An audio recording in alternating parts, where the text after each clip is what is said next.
Hello guys, welcome back again sa ating programang The Action Mano at sa ating YouTube channel. Mega love shoutout po sa lahat natin ng mga viewers Luzon, Visayas at Mindanao all over the world.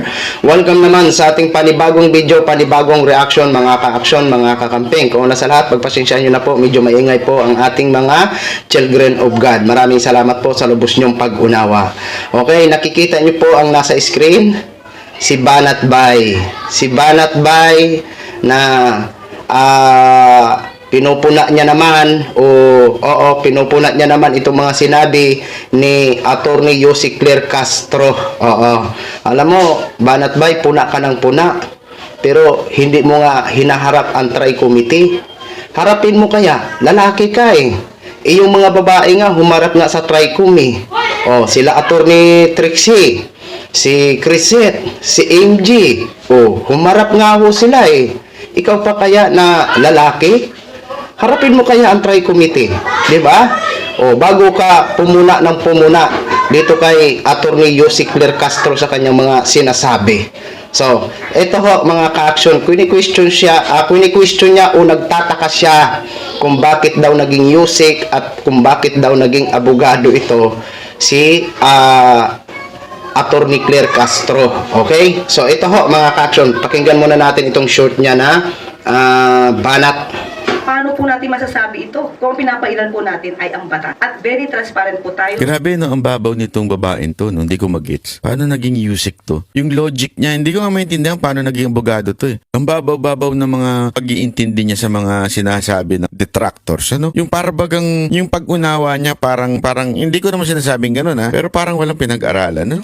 Tapos the way pa siya mag-explain, para talagang ewan ko ba kung bakit gano'n? Ano bang mga transaksyon? Hindi po mas kakayanin ng isang tao na mamuno, na maraming inililihim, maraming itinatago, at hindi nagpapakita ng anumang dokumento, more particularly about the funds. Yan naman yung confidential funds. Binabanatan niya si BP Sara Duterte pero ang dinidescribe niya, best description ng Pangulo niya. At very transparent po tayo sa anumang mga transaksyon. Marami nililihim. Sino ba marami lihim dyan? Yung mga trip niya sa US. Di ba? Tatalbog sa'yo lahat ng sinasabi mo, Day.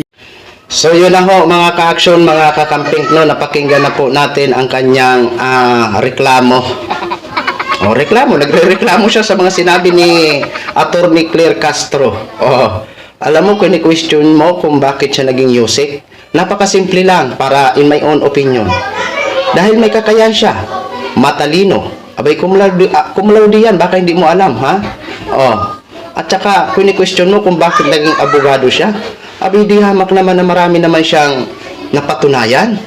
Hindi iyang katulad mo na puna ka ng puna, samantala ang problema mo sa tri-committee na pinapatawag ka, ini-invite ka lang naman doon, hindi ka humaharap, di ba? Totoo naman yung sinabi ni Yossi Claire. Kung gusto mo talaga ito, hamunin mo si Attorney Claire Castro or si Yossi.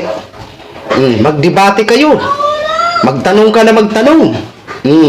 Ngayon, kung si Attorney Claire naman ang magtatanong sa'yo, abay, hindi namin alam kung kaya mong sagutin, ha? Kasi mismo yan si Yossi Claire, ha? Si Attorney Claire, ha? Na-invite nga po yan sa tri-committee. Na alam naman po namin na lahat ng mga vlogs ni Attorney Claire ay may mga facts or datos, di ba? After ng pag-invite sa kanya ng tri-committee, nagulat na lang ho kami. Di ba? Na-appoint bilang Yossi.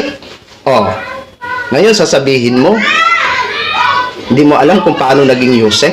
Napakasimple, dahil may angking talino siya na wala ka.